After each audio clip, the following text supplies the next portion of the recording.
What if happiness after 60 isn't about what you have, but about what you let go of?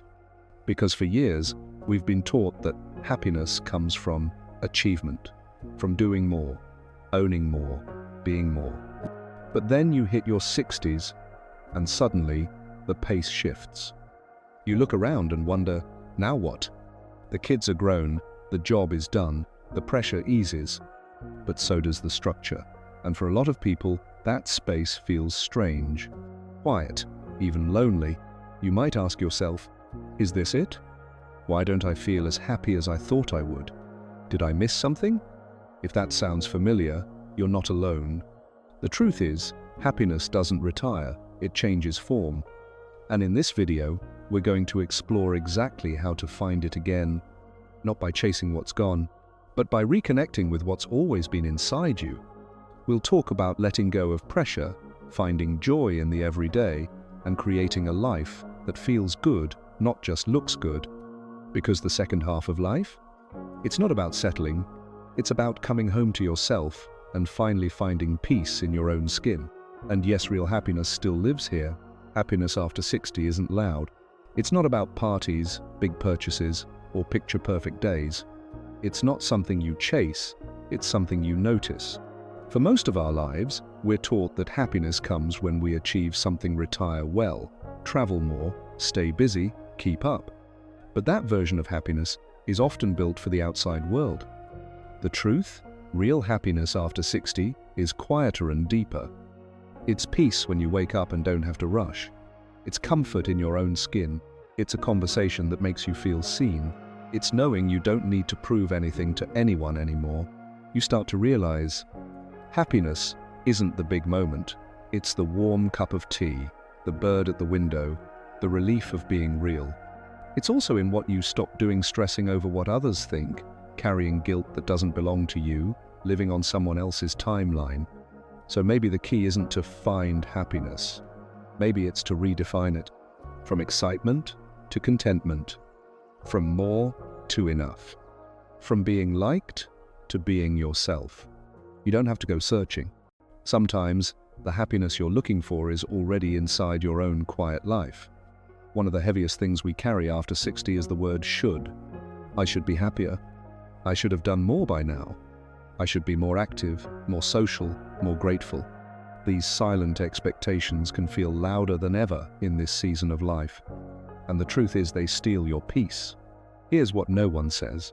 You don't have to meet anyone's definition of success, happiness, or health, not even your past selves. You're allowed to evolve. You're allowed to want different things. You're allowed to let go of the timeline that was never really yours. So ask yourself, what expectations am I carrying that aren't serving me anymore? Is it the pressure to always be busy because slowing down feels like laziness? Is it comparing your days to what they used to be? Is it the guilt of not being the perfect parent, partner, or friend? We absorb so many shoulds over the years from society, family, even from our younger selves. But here's the thing, happiness doesn't live in should. It lives in now. Letting go of should doesn't mean giving up. It means showing up for your real life, not the imagined one. It means honoring the pace that feels right for you, choosing peace over pressure, being kind to yourself even on the days when it feels like not enough. There's no gold medal for holding on to things that no longer fit. The peace you're searching for, it's right behind the weight of all those shoulds. So let them goon by one, and make space for the joy that's been waiting. That's not settling, that's choosing freedom. Happiness doesn't have to be a big event. Sometimes it's about small, repeatable moments woven into your daily life. Think of them as joy rituals, simple actions that remind your brain, your heart, and your body, I'm safe, I'm alive, I'm still allowed to feel good. What counts as a joy ritual? A slow cup of coffee on the porch, no phone, no rush. A short walk in the morning sun. Music that makes you hum while you cook.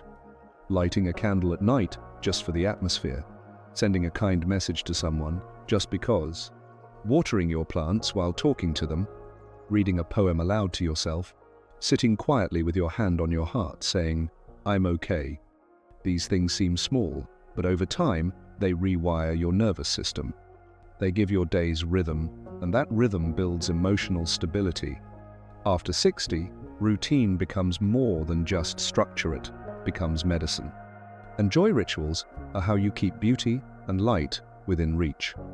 They don't have to be fancy, they don't have to be perfect, they just have to be yours.